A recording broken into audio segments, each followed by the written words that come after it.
Greetings ladies and gentlemen, and welcome to today's Reddit series video from the subreddit HFY, called Contact Procedures, Volume 4, Chapter 3, written by MeatFcker. The link to the original will be down below, and as always, I hope that you enjoy. Slater insisted that they bury the Neji corpse, so the three soldiers stalked their way onto the Tad's Better Than You and interred with the full military honors. Jenkins even managed to find a Terran flag to drape over the casket. Tweety found the gesture oddly touching. This is why we'll follow these bastards into hell, he thought. They really care. The search for the flag had also netted a few cans of weak beer. Rather than suffer another afternoon on board the Lotus station, the group hid in a half-empty cargo bay and passed the alcohol around. Even the Neji poured himself a heavily diluted drink and risked a sip. "Ah," he gasped. "That's strong." Jenkins eyed him suspiciously. "That's a thimble of beer with a liter of water. It can't possibly burn. No liver. My body reacts accordingly." He paused and forced down another sip. "Doesn't help that the stuff is quite literally poison either." "Why bother with it then?" Slater said. The ERT hadn't touched his drink. Tweety shrugged. "Seems to fit the mood." "Amen to that," intoned Jenkins, and he finished off his can and grabbed another. They sat in silence for a while, and then Slater spoke. "Hey, Tweety," he said, in a very serious voice, "what happened to the Neji who didn't escape with the rest of the redneck flock?" "Breeding colonies. We're the perfect livestock. They can stick us in a factory, boil us in soup, and throw us in a cage and make us sing. The darn ships us out by the million. Doesn't help that some lurid marketer managed to make us about as ubiquitous as chicken in a few centuries back either." Slater shuddered. "Why don't more of you try and escape? I don't think I've ever heard of runaways. Escape isn't really an option. You guys remember the Weco merchant that we captured a few years back?" Slater nodded. "Bastards thought they'd be safe in Terran space with slaves on board. Didn't you head up to the first boarding team that went over?" "Yep. Pulled 3 Neji off myself. It took us months to wean them off of the cocktails of drugs the Weaker had them on, and they were still trying to remove the kill switches. And you can imagine trying to do that for 10 million Neji at once." Jenkins chuckled. "Sounds like a fun challenge." "A challenge that might just stretch your race too thin," thought Tweety. He didn't speak his doubts aloud, though. There were other problems to discuss. It's a moot point, though, because too much of the galaxy runs off the so-called intelligent non-sapient slaves like us. The Neji are only the latest primitive sacrifice on the altar. Without us, the compact would fall apart. The Nyctra culture needs slaves to keep it from collapsing. I don't think Murad's done anything like real work in a millennia, and they've built their empire on the backs of slave labor. The weaker merchant fleet, the darn privateer flotillas, and even some of the compact navy all need as many slaves as they feel. Most of the more successful shipyards and mines boast profits by risking so-called non-sentients instead of skilled workers or expensive machines too. All of it is completely legal, of course. Intelligent non-sentients like us enjoy about as much protection as a rock, and none of the influential species wants to change that. Slater broke in. "So why not tear it all down?" Tweety blinked his 4 eyes in surprise. "Wait, what?" "Don't tell me that you haven't heard the rumors. Admiralty's been readying themselves for an offensive against the Compact since before they sent the ram." "Yeah, but the Compact's made up of hundreds of species and thousands of worlds. Not even you can kill something that large." Jenkins laughed. "You obviously haven't heard much of our history. Doesn't matter if it takes us 10 years or 10 centuries. We can take the Compact." The Marine continued, obviously excited by the prospect. "Everyone out there thinks we'll play by their rules, roll in with the overwhelming force, crush the defenders, and sit on orbit industry and population until bigger fleets roll in and wipes you out. They're fighting for control, not destruction, and it shows. An attacking fleet hasn't destroyed a shipyard or a mining rig in centuries. We're not going to play fair. We've got hundreds of diplomats and ships, merchantmen, working to subvert Compact control in dozens of key worlds. There's entire squadrons of cruisers specifically designed for hit-and-run attacks against the vital industry. And we're more than willing to go after the leaders directly," he smiled. "The Unification War taught us all that we needed to know about how taking down governments. But if you fail, they'll crush you." Tweety sounded a little caught off guard by Jenkins' ferocity. "You could just as easily let them keep ignoring you." "Yeah, but how long will that work? The Marine frowned at the pile of empty cans sitting beside the two soldiers. Besides, our council's been pretty determined to hurt the compact for what they've done to the Neji, firebombing Ashkra and all but guaranteed a war. Any further warmongering was cut off by a loud whoop from someone in the ship. Somewhere on the ship, the trial broadcast volume was ratcheted up. Sponsor a motion for the compact to formally recognize Neji in the fullest extent, including all allowances for retrospective indemnities and prosecution for crimes against the species, and formally enter into... Tweety let out an appropriate whistle after the broadcast cut off. That's gutsy. Slater wasn't quite aware of the intergalactic politics and two companions. Isn't that just symbolic? The Neji shook his head. Nope. If they can force that through, and they just might, the compact is going to retroactively owe us 9 centuries worth of indemnities and prosecutions. 'Twould be messy, to say the least. Well, damn. The ERT leaned back. That is gutsy. Jenkins' communication let out a shrill beep, and the Marine glanced at it and frowned. Looks like they found something for us to do after all. We're to head up to the courtroom and escort a certain mottled crest-broken tail feather back to the better than you. His handler is getting jumpy and wants to sum back up. No security grunts to do their dirty work. You kidding? Compact would flip if we brought more than a handful, and most of them are guarding the highly paid legal team.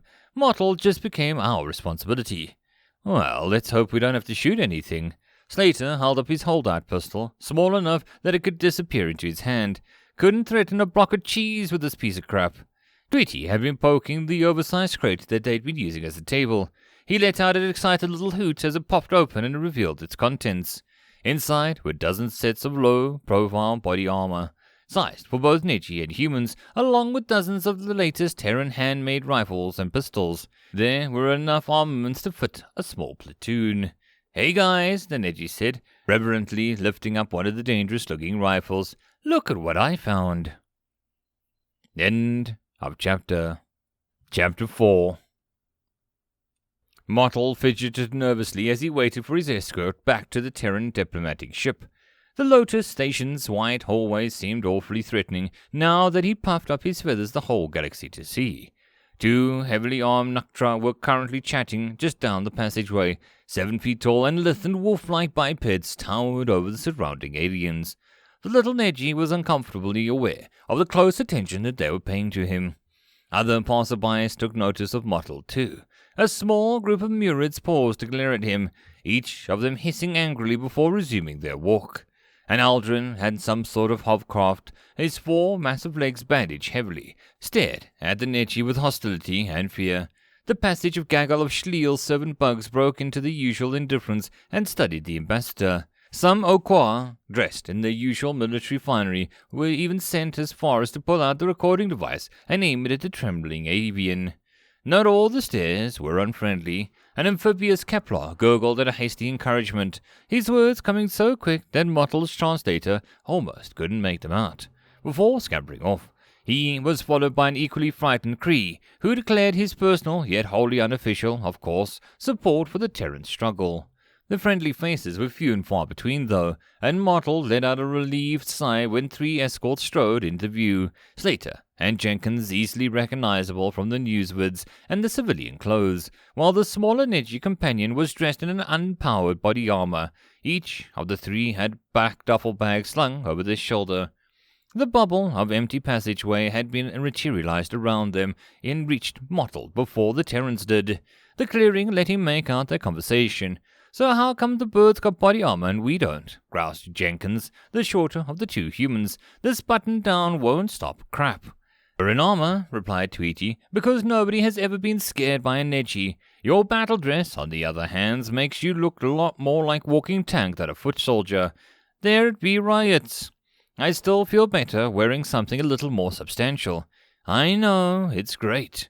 The trio fell silent as they came to a halt before Mottled. Tweety spoke again. "Senior Ambassador, Mottled Crest-Broken Tail Feather." Mottled nodded. "We've been sent to escort you back to the better than you. Slater here's got some armor for you. We're going to have to ask you to put it on before we go. Do you expect to be attacked before we get it back to the ship?" The Neji warrior shrugged. "Who knows? I've been learning paranoia from the best, though, and right now every one of those lessons is telling me to get the hell off this crate. I wouldn't feel safe without a layer of nano-weave between you and everything else.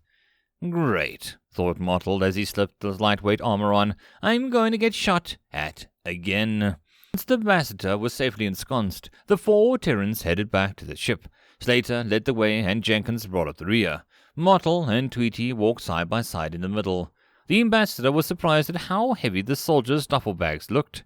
What have you got in those? He asked, gesturing at Tweety's load of wingtip. The Nedgy's crest rippled in embarrassment. Just, some toys we, found. That, shouldn't be a problem. Shouldn't? Jenkins's face broke out into a feral grin. If we crack open that bag, you'll be very glad we brought them. Mottled was almost surprised when Slater spoke up next. The muscular ERT hadn't joined in his companions in the conversation. Here, take this, he said, handing the ambassador a Nedgy-sized helmet. It's highlighting the route back to the ship. Use it in case we get separated. Mottled slipped the helmet on. Its HUD was blank save for the rotating map of the station. Don't you guys need them? We've got the monocles, said Jenkins, tapping with an almost invisible lens suspended over his right eye. Our steam captain figured that helmets would be a tad too intimidating. I was right too, said Tweety. You almost drove the poor little weaker into a shock. Jenkins shrugged. Not my fault she barreled around the corner that fast. I just reacted. That's the problem, growled Slater. You reacted. They walked in silence until Mottled accidentally triggered his helmet. Full combat overlay. The Nedgy let out a startled squawk as information assaulted his senses. Dozens of viewports popped up, granting him a 360-degree vision. An equally overwhelming number of readouts flashed everything from the armor status to his position on the battle grid, and Tweety's relative location and vitals. He would have walked into a wall if Slater hadn't grabbed him. Sorry there, buddy. Should have disabled that completely. The human popped the helmet off and fiddled with it for a moment, and then he handed it back. There we go. Shouldn't happen again. Mottled managed a weak nod and the group started off again. The banter resumed, but the ambassador's attention was drawn to a small column of text at the bottom right corner of the HUD. It was scrolling rapidly. Slater, our Nactra tails are still on us. Tweety, yep, both ours and the BTU and the ambassador's. Jenkins, they're still keeping their distance. Slater, for now, I've gotten 2 up in front.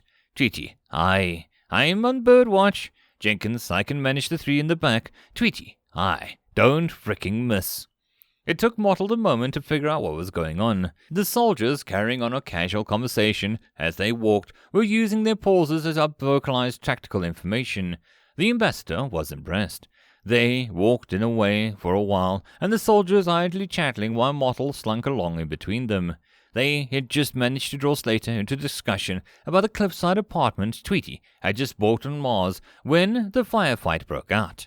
Tweety tackled Mottled to the ground, and each human drew, aimed, and fired their small handguns with one fluid motion. Jenkins killed the quickest of the 3 targets and shot in the head and dropped his pistol in favor of the lethal pulse rifle that he yanked from his duffel. The remaining 2 assailants went down from a hail of automatic fire. Slater, a rescue technician by trade, wasn't quite as fast. His first target got shot in the gut and went down, but the second Nectra had time to level his rifle with Mottled. Tweety snapped off a shot from where he laid over the ambassador, but the angle was bad and he missed with a hair's breadth. Mottled tried desperately to remember if his armor could stop a pulse round. He needn't have bothered. Slater whipped his pistol out of his hand and into the Nectra's skull, violently snapping his head back. The lupine collapsed on the ground. Hey, Slater, asked Tweety as he climbed off the ambassador. I know you're a professional and all, but I've never dreamed of questioning your judgment. Why the bloody frick didn't you shoot him with the one of the guns we brought? The massive human shrugged. Zipper was caught and the holdout was cycling, left me short on options.